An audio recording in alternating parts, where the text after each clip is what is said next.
Hi friends, நான் உங்கள் கவிதாரி. எல்லோரும் நல்லா இருக்கீங்களா? ரொம்ப நாளாச்சு வீடியோ போட்டு. இப்போ பார்த்தீங்கன்னா இனிமேல் கொஞ்சம் போடலான்னு யோசிச்சுட்ருக்கேன். இன்றைக்கி காலையில் வாட்ஸ்அப்பில் ஒரு ஸ்டோரி பார்த்தேன். அதை உங்கள் கூட ஷேர் பண்ணணும்னு சொல்லி ரொம்ப ஆசையாக இருந்தது. வாங்க வீடியோக்குள்ளே போகலாம்.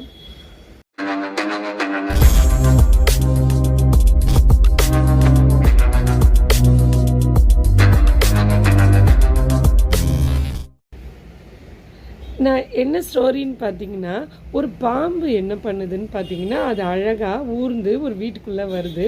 அந்த வீட்டுக்குள்ளே வரும்போது அந்த இடத்துல ஒரு ஓரமாக இருக்கிற ஒரு அறம், அந்த அறத்து மேலே அதோட வால் பட்டுடுது.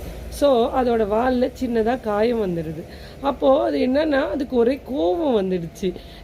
பாரு, நீ என்ன போய் விட்டுறியா, உன்னை என்ன பண்ணுறேன் பாரு அப்படின்னு சொல்லி ரொம்ப கோவப்பட்டுட்டு அந்த அறத்தை அப்படியே சுற்றி அது உடம்ப பலம் கொண்ட மட்டும் அப்படியே இருக்கும்போது என்ன ஆகுதுன்னு பார்த்தீங்கன்னா, அந்த பாம்போட உடலில் அப்படியே கட்டாக வெட்டுப்பட்டு அது கொஞ்ச நேரத்திலே இறந்துடுது.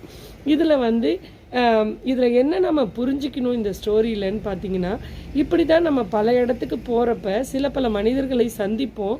அவங்க சின்னதாக நம்மளை காயப்படுத்திடுவாங்க.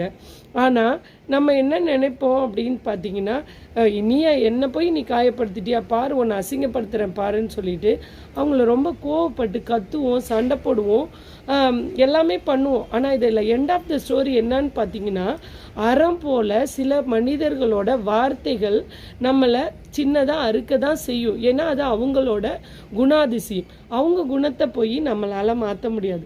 ஆனால் அவங்க மேலே கோவப்படுறதுனால நமக்கு எந்த நல்லதும் நடக்காது. நமக்கு தான் மனதும் உடலும் பாதிக்குமே தவிர அவங்களுக்கு எந்த பாதிப்பும் ஏற்பட போகிறதில்ல. அவங்களுக்கு அதோட ஃபீல் கூட இருக்காது.